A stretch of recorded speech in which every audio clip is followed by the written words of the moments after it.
Inter అయిపోయిందా? Engineering ఎక్కడ join అవ్వాలా అని ఆలోచిస్తున్నారా? స్కేల్ జెన్ లో జాయిన్ అవ్వండి. 100% జాబ్ సాధించండి.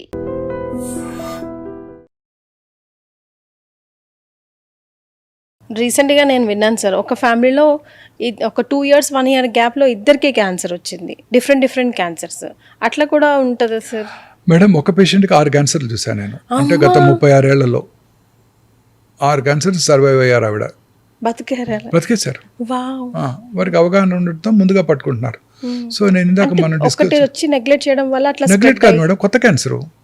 ఫస్ట్ బ్రెస్ట్లో వచ్చింది, తర్వాత ఓవరీలో వచ్చింది, తర్వాత థైరాయిడ్లో వచ్చింది. అలా 6 క్యాన్సర్స్ని ఆవిడ జయించారు. సో అలా చాలా మంది చూస్తున్నాం. రెగ్యులర్గా ఫాలోఅప్కి వస్తుంటారు. సో ఈ క్యాన్సర్ పేషెంట్స్తో డాక్టర్కి ఒక మంచి సన్నిహిత సంబంధం ఏర్పడుతుంది. క్యాన్సర్ అనేది మనం ఆ పేషెంట్ ఒక్కరినే ట్రీట్ చేయము, ఫ్యామిలీని కూడా ట్రీట్ చేయాలి. ఇప్పుడు క్యాన్సర్ పేషెంట్ ఓపీలోకి రాగానే మిగతా పేషెంట్స్లో ఉండరు, వాళ్ళు ఇలా చూస్తుంటారు. వాళ్ళలో చాలా భయం, ఆందోళన, ఆదుర్ద. ఇప్పుడు మీరు చూడండి, మీరు వాకింగ్కి వెళ్తారు రోజు కేబీఆర్కి, రోజు ఒక మనిషి ఎదురుగా వస్తాడు. ఆయన ఎవరో మీకు తెలియదు. 62 ఏళ్ల మనిషి, రోజు 70 ఏళ్ల మనిషి ఎదురుగా వస్తున్నాడు. రోజు చూస్తున్నారు మీరు వాకింగ్కి వెళ్ళినప్పుడు, పరిచయం లేదు. కానీ సడన్గా ఒక వారం రోజులుగా అతను రాలేదు. మీకేమనిపిస్తుంది? ఎందుకు రాలేదు? సడన్ గా ఆయన క్యాన్సర్ వచ్చిందని పక్కన ఎవరో చెప్పారనుకోండి, మీది కూడా రోజు డిస్టర్బ్ అయిపోతారు. పొద్దున్నే మీరు, అయ్యో ఇక్కడ నడిచే మనిషి రోజు యాక్టివ్గా నడిచేవారు, 70 ఏళ్ల వయసులో నాకన్నా ఫాస్ట్గా నడిచేవారు, వాటర్ బాటిల్ పట్టుకొని నడిచేవారు, డంబెల్ పట్టుకొని నడిచేవారు, ఆయన అంత హెల్దీ మ్యాను, ఆయన క్యాన్సర్ అవడం ఏంటి? అతను ఎవరో మీకు తెలియకపోయినా, అదే ఫ్యామిలీలో ఎవరికైనా క్యాన్సర్ వస్తే మానసికంగా ఇంకా ఫినాన్షియల్గా కూడా డ్రైన్ అయిపోతారు. ఎందుకంటే క్యాన్సర్ ట్రీట్మెంట్ ఈజ్ ఎక్స్పెన్సివ్. ఈ కొత్త లేటెస్ట్ పెట్ సిటీ స్కాన్స్, ఎంఆర్స్ అవన్నీ ఇంపోర్టెడ్ ఎక్విప్మెంట్. దానికి గవర్నమెంట్కి మళ్ళీ మనం 30% కస్టమ్స్ కట్టాలి. వాటికి యాన్యువల్ మెయింటెనెన్స్ కాంట్రాక్టే కోట్ల రూపాయల్లో ఉంటుంది. సో దాని ద్వారా తర్వాత ఈ మెడిసిన్స్ ఇందాక మనం డిస్కస్ చేసాం, పేటెంటెడ్ మాలిక్యూల్స్. అప్పుడెప్పుడో రాజశేఖర రెడ్డి గారు చెప్పారు, ఆయన ముఖ్యమంత్రిగా ఉండగా, కిడ్నీ ఎయిల్మెంటు, క్యాన్సరు, హార్ట్ ఎయిల్మెంట్ వస్తే రిచ్ పేషెంట్ పూర్ పేషెంట్ అయిపోతాడు, పూర్ పేషెంట్ రోడ్డున పడతారని ఆయన ఆరోగ్యశ్రీ తెచ్చినప్పుడు చెప్పారు. గుర్తుందా మీకు? వే బ్యాక్ ఇన్ 2004, అంటే 22 ఏళ్ల క్రితం. ఇప్పుడు కూడా అంతే ఉంది పరిస్థితి. సార్, ఏది పట్టుకున్నా, ఏది తిన్నా, గాలి పీల్చినా కూడా క్యాన్సర్ వచ్చేస్తుంది అంటున్నారు సార్. సో అది మనం చెప్పేది మీ ప్రజల్ని భయపెట్టడానికి కాదండి, జాగ్రత్తలు తీసుకోవడానికి. చాలా రకాల, ఇప్పుడు హోమ్ కుక్డ్ ఫుడ్ చాలా మంచిది, ప్లాంట్ బేస్డ్ ప్రోటీన్ ఫుడ్స్ చాలా మంచివి. మీరు రోజు చూస్తున్నాం మనం ఎలా నిల్వ చేస్తున్నారు. ఈవెన్ ఇంక్లూడింగ్ మల్టీనేషనల్ చైన్స్లే KFCని 2-3 చోట్ల పట్టుకున్నారు, ఫైన్ వేశారు నిన్న ఏలూరులోను, నిజామాబాద్లోను. అంటే ఇంత popular famous restaurants, quality maintain చేస్తాం, అది మెయింటైన్ చేస్తాం రోజు చెప్పుకొని తిరుగుతూ ఉండే రెస్టారెంట్స్లో కూడా ప్రాపర్గా స్టోర్ చేయకుండా ఇంప్రాపర్ కిచెన్స్తో వాళ్ళు నడిపిస్తున్నారు. సో ఇవన్నీ కూడా మనకి మన హెల్త్కి చాలా ఎఫెక్ట్ చూపిస్తాయండి.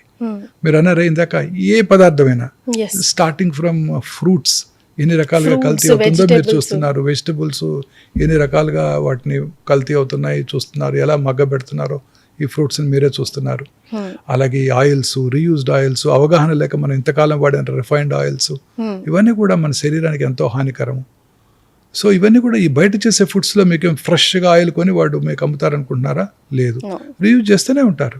ఇప్పుడు మీరు బయట వాళ్ళు బాండి పెట్టి బజ్జీలు వేస్తుంటారు, పొద్దున పెట్టిన ఆయిలే సాయంకాలం, రాత్రి, రేపు పొద్దున కూడా మిగిలిపోతే వాడుతూనే ఉంటారు. వాటిలో సెవరల్ కెమికల్ సబ్స్టెన్సెస్ పుట్టి అవన్నీ మనం ఇంజెస్ట్ చేసినప్పుడు మన బాడీకి ఎన్నో రకాలుగా హాని చేస్తాయి. సో ప్రతి ఫుడ్ ఐటమ్ కూడా ప్రిఫరబుల్లీ హోమ్ కుక్డ్ ఫుడ్డే. మనలో ఒక చైతన్యం రావాలి. ప్రతి రెస్టారెంటు, ప్రతి హోటలియర్ కూడా ఖచ్చితంగా కాస్ట్ పెరిగినా కానీ హెల్దీ ఫుడ్డే అందజేస్తాను అని అనుకోవాలి. ప్రతి దాంట్లోనూ కల్తీయే కదండి. ఆఖరికి అల్లం వెల్లుల్లి పేస్ట్ నుంచి పన్నీర్ వరకు, ప్రతి పౌడర్లో, ప్రతి పిండిలో. ఉదాహరణకి మనం వాడే మైదా అనేక రకాలుగా మనకి హాని చేస్తుంది. ఆ రిఫైన్డ్ ఫ్లోర్ అంటాం, బొంబాయి రవ్వ, రిఫైన్డ్ ఫ్లోర్, ఇవన్నీ కూడాను మనకి ఎంతో హానికరం. సార్ హియర్ నాకు ఒక లిస్ట్ ఆఫ్ క్వశ్చన్స్ ఉన్నాయి సార్. ఐ లాస్క్ యూ 1 by 1, దానికి సంబంధించి ఆన్సర్ చెప్పండి. అంతకుముందు అడిగారు స్ట్రెస్ అని, చాలా important. Yes sir, how is stress like distracting human body అని చెప్పొచ్చు? ఇది నా ఫేవరెట్ టాపిక్ అండి. సార్, ఈ స్ట్రెస్ అనేది అనేక రకాలుగా మనకు హాని చేస్తుందండి. ఇప్పుడు మన బాడీలో ఇన్హరెంట్గా రిపేర్ మెకానిజమ్స్ ఉన్నాయి. ఇప్పుడు ఇందాకన్నానే జెనెటిక్ మ్యూటేషన్ వస్తే క్యాన్సర్ వస్తుంది. మరి మ్యూటేషన్స్ అందరిలో వస్తుంటాయి, కానీ అందరిలో క్యాన్సర్ ఎందుకు రాదు? ఎందుకు రాదు సార్? మన ఆ మ్యూటేషన్ కరెక్ట్ చేసుకునే టెక్నాలజీ కూడా మన బాడీకి ఉంది, మనకే ఉంది. ఒకవేళ క్యాన్సర్ సెల్ మన బాడీకి వచ్చినా అది వాటిని వెంటనే డిస్ట్రాయ్ చేయగలిగిన ఇమ్యూనిటీ మనకుంది. ఓకే, సో మనం ఎందుకు యూజ్ చేసుకోవాలంటే ఈ స్ట్రెస్ వల్ల మన ఇమ్యూనిటీ తగ్గిపోతుంది. ముఖ్యంగా మన పూర్వీకులు అన్నారు సంతోషం సగం బలం అని. సంతోషం సగం బలం కాదు, పూర్తి బలం. మనం కనుక సంతోషంగా ఉంటే మనకి క్యాన్సర్ రాదు, కరోనా రాదు, కర్నరీ ఆర్టరీ డిసీజ్ కూడా రాదు. ఇప్పుడు స్ట్రెస్సే మూల కారణం కర్నరీ ఆర్టరీ డిసీజ్కి, బ్రెయిన్లో వచ్చే స్ట్రోక్స్కి. అలానే మీరు కూడా చూసారు, ఇంట్లో 10 మంది ఉంటారు, ఇద్దరికే కరోనా వచ్చింది. ఆ రోజుల్లో కూడా 4 వచ్చింది, మిగతా 6 బాగానే ఉన్నారు. ఎందుకని? వాళ్ళు హ్యాపీగా ఉన్నారు, వాళ్ళ ఇమ్యూనిటీ బాగుంది. కోట్ల మంది చనిపోయారు కరోనా వచ్చినప్పుడు. పిల్లలు చనిపోయారు, ఎవరైనా ఒక్క పిల్లడు చనిపోయాడా? లేదు, చనిపోలేదు. ఇంట్లో పిల్లలు హ్యాపీగా ముక్కులో ఆ టెస్ట్ చేసాం, ఇంట్లో అందరికీ పాజిటివే, వాళ్ళకి ఏ సిమ్టమ్స్ లేవు. మనకందరికీ వచ్చేసింది కరోనా. సో అదేంటంటే ఆ immunity is very important and stress plays a major role. చక్కగా రోజు మెడిటేషన్ చేసుకుంటూ ప్రశాంతంగా జీవిస్తున్నట్టయితే, ఇప్పుడు క్యాన్సర్ రావడానికి, క్యాన్సర్ పెరగడానికి కారణం ఇదే. ఓల్డెన్ డేస్లో ఇవన్నీ ఉండేవి కాదు కదండి. వాడికి కారు ఉంది, మనకు కారు లేదు, వాళ్ళ అబ్బాయికి మెడికల్ సీట్ వచ్చింది, మన అబ్బాయికి రాలేదు, ఇలాంటి బాధలే లేవు ఆ రోజుల్లో. గ్రామాల ప్రాంతాల్లో ప్రజలు చక్కగా రోజు సన్కి ఎక్స్పోజ్ అయ్యేవాళ్ళు, షర్ట్ లేకుండా బయట తిరిగేవాళ్ళు, పని చేసుకునేవాళ్ళు, కష్టపడి పని చేసుకునేవాళ్ళు, వాళ్ళే పండించుకున్న గ్రెయిన్స్ తినేవాళ్ళు, వాళ్ళే పండించుకున్న కూరగాయలతో వాళ్ళే చక్కగా ఆనందంగా వంట చేసుకుంటూ హ్యాపీగా బ్రతికేవాళ్ళు. అందరూ పనిచేసేవాళ్ళు. అంతలాగా పనిచేస్తే రాత్రిపూట చక్కగా నిద్రపడుతుంది. రేపేమవుతుంది, కొత్త ఇల్లు కొనుక్కోవాలి, అది కొనుక్కోవాలి, ఇంకొక ఆ కోరికలే లేవు. పెళ్లి కనుక ఉన్నట్టయితే 5 రోజులు చక్కగా చేసుకునేవాళ్ళు. ఆఫీస్కి వెళ్ళిపోవాలి, బాస్ తిడతాడు, ఇలాంటివి ఏమి లేవు కదా. సో ఆ రోజుల్లో క్యాన్సర్ లేవు, హార్ట్ అటాక్లు లేవు, బ్రెయిన్ స్ట్రోక్స్ లేవు. ఆడుతూ పాడుతూ గడిచిపోయింది సార్ జీవితం. ఇప్పుడు కూడా భారతదేశంలో గ్రామీణ ప్రాంతాల్లో క్యాన్సర్ ఇన్సిడెన్స్ చాలా తక్కువ.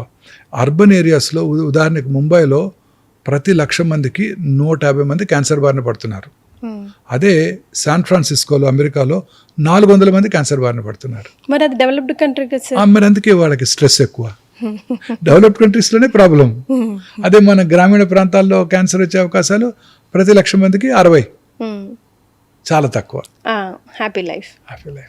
So pollution, contamination, stress is the most important. రాత్రిపూట కనుక మీరు తొందరగా నిద్రపోకపోతే మీకు అనేక రకాల జబ్బులు వచ్చే అవకాశాలు ఉంటాయి. రాత్రిపూట చక్కగా 9 పడుకొని పొద్దున్న 6, 5 నిద్రలేసినట్టయితే మీకు అన్ని రకాల జబ్బులు వచ్చే అవకాశాలు కూడా తగ్గిపోతాయి. ఈ భూతం అసలు సగం లైఫ్ ను ఆక్యుపై చేస్తుంది, స్క్రీన్స్. Yes, very correct.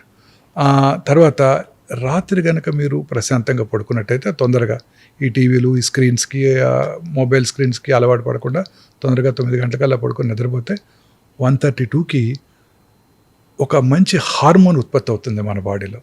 అది క్యాన్సర్ని పూర్తిగా తగ్గించేస్తుంది. ఎవరైతే నైట్ షిఫ్ట్స్లో పనిచేసేవాళ్ళో, లేటుగా నిద్రపోయి పొద్దున్నే 11ంటికి లేసేవాళ్ళలో, వీళ్ళలో ఈ హార్మోన్ ఉత్పత్తి తగ్గిపోతుంది. అందువల్ల వాళ్ళలో క్యాన్సర్ వచ్చే అవకాశాలు ఎక్కువైపోతాయి.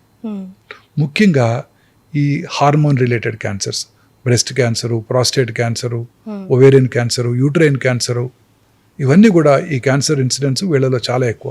ఈ నైట్ టైం పనిచేసే వాళ్ళందరిలో కూడాను ఈ క్యాన్సర్ వచ్చే అవకాశాలు డెఫినెట్గా సాధారణ ప్రజానీకం కంటే చాలా ఎక్కువగా ఉంటాయి. So stress is the main cause అన్ని రకాల జబ్బులకి, ఇంక్లూడింగ్ క్యాన్సర్. స్ట్రెస్ కనుక లేకపోతే క్యాన్సర్ మ్యుటేషన్ మన బాడీలో వచ్చినా మన body will tackle that. Sir, I know you don't want to answer this question, but I want to ask you. మీ stress relief ఏంటి sir? How do you manage? అంటే ఇంకా ఈ 62 ఏళ్ళు వచ్చాక స్ట్రెస్ ఏ ఉందండి? జీవితంలో అన్ని సాధించేసాను. అటగాదు సార్, నాకు అసలు స్ట్రెస్సే లేదండి. నా స్ట్రెస్ వల్ల పేషెంట్ సిక్ అవుతారు. ఇప్పుడే జరిగింది, నేను కొంచెం లేట్గా రావడానికి కారణం అదే. పేషెంట్ చక్కగా ఆపరేట్ చేశాను, క్యాన్సర్ స్టమక్, 66 ఏళ్ళు, బాగున్నాడు. 4 రోజులు ఐసీలో ఉన్నాడు. ఐసీలో ఉంటే కాస్ట్ ఎక్కువ అయిపోదాం, తొందరగా షిఫ్ట్ చేసేయండి అన్నారు. లక్కీగా షిఫ్ట్ చేసాం, బాగున్నాడు పొద్దున్న నుంచి సాయంకాలం దాకా. సడన్ గా 1 నిమిషంలో కొలాప్స్ అయ్యాడు. ఇప్పుడే మీరు వచ్చే ముందు ఫోన్ అదే సార్, ఎందుకు? అదే బ్రెయిన్ హెమరేజ్ వచ్చినట్టుంది, పాంటైన్ హెమరేజ్, పిన్ పాయింట్ పీపుల్స్ ఉన్నాయి, అతను కోమాలో ఉన్నాడని. అట్లా కూడా అవుతుంది. ఇవే మాకు స్ట్రెస్, ఇవి తప్ప మాకు ఇంకో స్ట్రెస్సే లేదు. ఇంకేం కావాలి జీవితంలో 62 ఏళ్ళు వచ్చాక? హ్యాపీగా ఉంటాను. పొద్దున్నే చక్కగా రౌండ్స్ చేస్తాను, నా ఎక్సర్సైజే రౌండ్స్.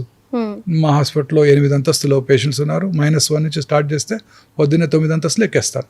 అంటే ఒకేసారి కాదు, ఫస్ట్ సెకండ్ ఫ్లోర్కి వెళ్తాను, ఒక 75 స్టెప్స్ ఎక్కేస్తాను, సెకండ్ ఫ్లోర్ నుంచి 4th ఫ్లోర్కి వస్తాను, అక్కడ రౌండ్స్ చేసి మళ్ళీ 6th ఫ్లోర్కి వస్తాను, మళ్ళీ 7th వస్తాను, మళ్ళీ 8th వస్తాను. ఒక మోర్ దాన్ 250 స్టెప్స్ ఎక్కేస్తాను పొద్దున్నే. మళ్ళీ సాయంకాలం రౌండ్స్కి వచ్చినప్పుడు మళ్ళీ ఒక 200 ఎక్కేస్తాను. సో 450 స్టెప్స్ అంటే మంచి ఎక్సర్సైజ్ నాకు. గ్యాప్ ఎక్కడ దొరుకుతుంది సార్ మీకు రిలాక్సేషన్? రిలాక్సేషన్ పేషెంట్ మనకు కావాల్సింది ఏంటి, పేషెంట్ చూసినప్పుడే రిలాక్సేషను, పేషెంట్ ఓపీలో వాళ్ళతో స్పెండ్ చేసినప్పుడే రిలాక్సేషన్, సర్జరీ చేయడమే రిలాక్సేషన్. ఎప్పుడు mister Mohan Vamshi you need a break and body ఎప్పుడు ఇదే రిలాక్స్. మనం చేసే పనిని మనం ఎంజాయ్ చేస్తే అదే రిలాక్సేషన్. చాలా మంది అడుగుతారు డోంట్ గెట్ బర్న్ట్ అవుట్, నీకేం హాలిడే తీసుకో. ఈ 36 ఏళ్ళలో హాలిడే తీసుకోలేదు, హాలిడే తీసుకోలేదు, ఒక్క రోజు కూడా తీసుకోలేదు, ఒక్క ట్రిప్ వెళ్ళలేదు. పిల్లలు కంప్లైంట్ చేస్తుంటారు. సో బట్ ఒక ట్రిప్ వెళ్ళలేదు, ఇదే మనకి ఎంజాయ్మెంట్. పేషెంట్ చుట్టూ ఎంజాయ్మెంట్. ఇన్ఫాక్ట్ కరోనా టైంలో డిప్రెషన్కి లోన్ అయ్యాను, పేషెంట్స్ లేరు, చాలా బాధపడ్డాను. ఎంటీ వార్డ్ చూసినప్పుడు కళ్ళలో నీళ్లు తిరిగాయి. కానీ అప్పుడు వాళ్ళకి ఇంకా ఎఫెక్ట్ అయింది కదా సార్, అప్పుడు మీ నీడ్ ఇంకా ఎక్కువ ఉండింది కదా, అంటే బయటికి రాకపోయినా నీడ్ కదా, స్ట్రెస్ ఉండింది బాగా. అంటే వాళ్ళు ట్రీట్ చేయాలంటే భయం, నర్సులు ఉండేవాళ్ళు కాదు, పారిపోయారు నర్సులు అంతా. ఒక్కరోజు 104 నర్సులు వెళ్ళిపోయారు. నేనే డయాగ్నోస్ చేసి, నేను మా వైఫే సర్జరీ చేసి, రెసిడెంట్స్ కూడా పారిపోయారు. నేనే మా వైఫే సర్జరీ చేసి ఐసీయూలో మేమే మెడిసిన్స్ కూడా ఇచ్చాం కొన్నాళ్ళ పాటు. సో మీ స్ట్రెస్ రిలీఫ్ మీ వర్క్ ఎప్పుడు వర్క్ హ్యాపీగా ఎంజాయ్ చేస్తాను. And for more videos, please subscribe to iDream. Please subscribe to iDream. Please subscribe iDream. And please subscribe to iDream. For more videos, subscribe to iDream. please like, share and subscribe to the channel. Congratulations, iDream. Subscribe to iDream. Subscribe to iDream. So subscribe to iDream Media. iDream ki iDream team andarki huge congratulations. Please subscribe iDream Media. Please subscribe to iDream. Subscribe iDream. Please subscribe to iDream. iDream అంటే నా కళల ఛానల్ను subscribe చేసుకున్నారు, నోరు తిరుగుతలేదు, మీరైతే గంట గుర్తు కొట్టండి. For more such videos, please subscribe to iDream. Subscribe to iDream. Please subscribe to iDream. Please subscribe iDream Media. Please do subscribe to iDream. Please subscribe to iDream Media. For best entertainment and information, please subscribe iDream. And don't forget to subscribe to iDream.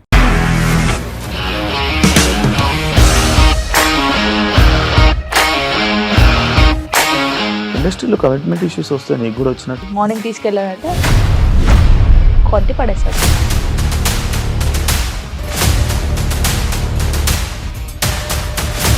ఒక్కళ్ళు కూడా చూడలేదు ఈ cinema అని చెప్పడానికి కూడా చాలా ధైర్యం కావాలి. అది నిజం కదా, దాంట్లో ధైర్యం ఏంటి? ఇది నెక్స్ట్ డే ప్లేట్ మార్చేస్తే తప్పు కదా. As of now, we are comfortable this అని నేను అనుకుంటున్నాను. రష్మిక గారిది మీది ఒకే ఊరంట కదా.